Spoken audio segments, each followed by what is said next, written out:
og nu er vi i køkkenet i dag. Og vi skal simpelthen have solgt en masse mad, som vi har lavet. I kan se, hvad vi har lavet der.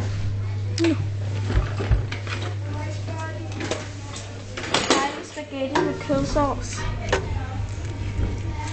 Og noget pasta.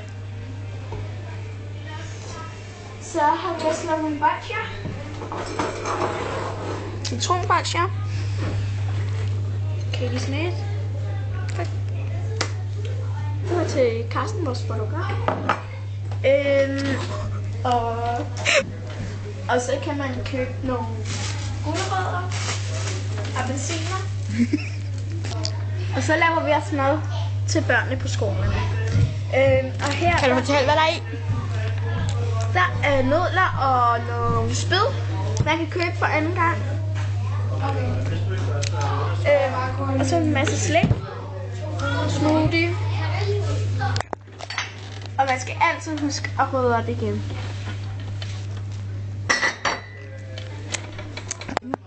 Og vi bliver nødt til at slutte lidt tidligt i dag, fordi at der er en kriminalskrise.